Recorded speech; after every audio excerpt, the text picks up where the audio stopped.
In a world where people talk for a living and critiquing how poorly others speak is a favorite pastime, two brave or stupid souls figured you'd want to listen to them talk some more. Presenting Travis, hello friends, wait, and sometimes Nicky Glasses Green.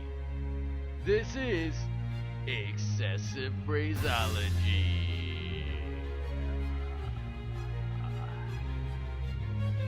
Hey everybody, it is Hello Friends Waits coming back at you again with another episode of excessive phraseology.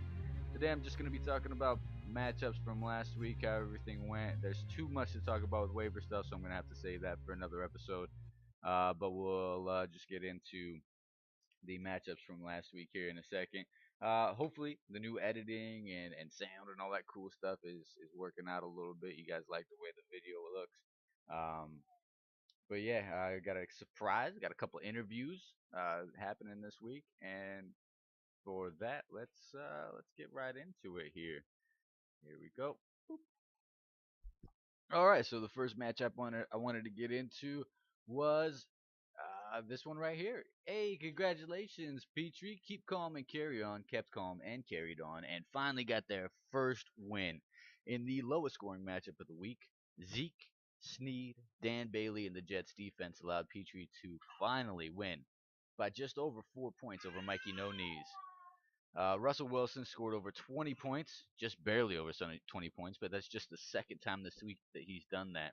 And Jalen Richard and Zach Ertz were able to finally meet their projections, but otherwise, everyone else on this matchup really disappointed for both teams, actually. You embarrass me! And I was really excited that Petrie finally won this game, so I wanted to get an interview with him.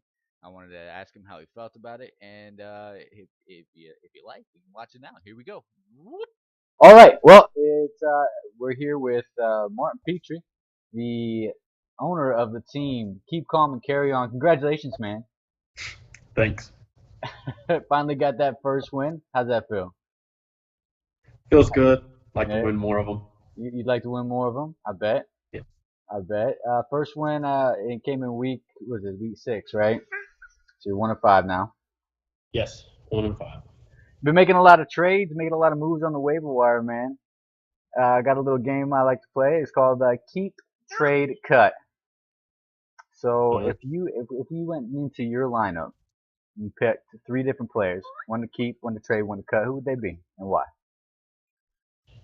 In my lineup right now, In your lineup right now. all right. I would say that I would keep probably Zeke just because he's going to post those numbers. Now, that's not saying he's on the wire. Everybody on my team is on the wire. Okay. If I was to talk about trading somebody, I would say probably Will Fuller. Okay. He's one of those players that has a lot of upside, but I've got a lot of wide receivers at this point, so he's probably the one that's on the chopping block right now. All right. And cutting them. Who are you gonna cut, buddy? Cut, I would probably say probably Hines. Yeah, Naeem Hines disappointing you? He's not a disappointment, not just yet. He's still got a couple more games before he actually gets cut, but Okay. he'd probably be the closest one. All right. Sounds good. Sounds good. So you got any predictions for the future? I mean, you got that first win. Are they going to come rolling in now? You got the formula figured out? What's up, man? I'm working on making a lot of trades. That's the biggest key for me right now is trying. I got a lot of mediocre players, so I'm trying to get some playmakers on the team. Okay. Now, last year in this league, you were first by a long shot. Yeah. How's that feel, man?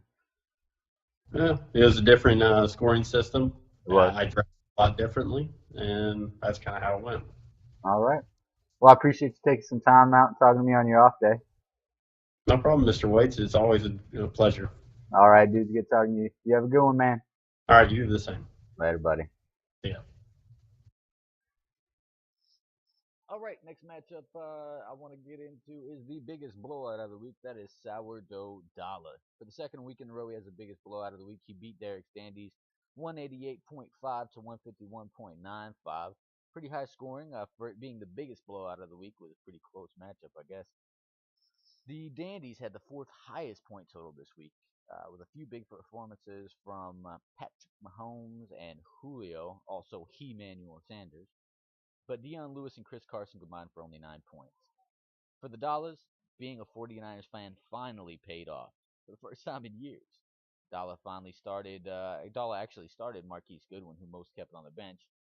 Now, Dollar couldn't really keep him on his bench, seeing as how he had nothing on his bench to play. Everybody was on a bye, but it ended up really, really working out for him. Aaron Rodgers, Melvin Gordon, and 22 points from the kicker didn't hurt either. So good on you, Sourdough Dollar, making my predictions come true.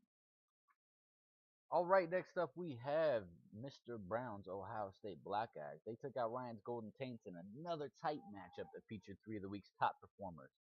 Todd Gurley carried the Black Eyes to victory, making up for the wide receivers for the Black Eyes, who had a combined 11.5 points. Todd Gurley had 200 yards and two touchdowns. Another huge game for Todd Gurley. Pretty much invincible right now in fantasy football. Kareem Hunt is finally showing up for the Taints, and Tyreek the Freak blew up. He had over 140 yards and three touchdowns. Austin Hooper, probably the hottest tight end in the league right now over the last 2 weeks. But other than those three, the rest of the Taints team vanished. The most disappointing of those was Alfred Morris. He really drove home the final nail in the coffin of the Week 6 performance with 0 points on Monday night, when all Taints needed was about 4 points. So that's pretty disappointing. But good on you, Ohio State Black Guys. You keep that train rolling, keep winning this game. All right, next up, Breezes. He keeps that number two spot with a win over Ranford, 146 to 128. Trubiscuits had a big game against Miami, and Clement proved to be the running back to have in Philly, at least for the last game. Everyone else was just really solid for Breezes, while disappointing performances from OBJ, Sammy Watkins, and Carlos Hyde really killed Ranford's team. And in this game, the homer pick backfired for Ranford. He inexplicably started Cleveland's defense against one of the hottest, high-powered offenses in the league with the Chargers. Ended up getting him -1 point.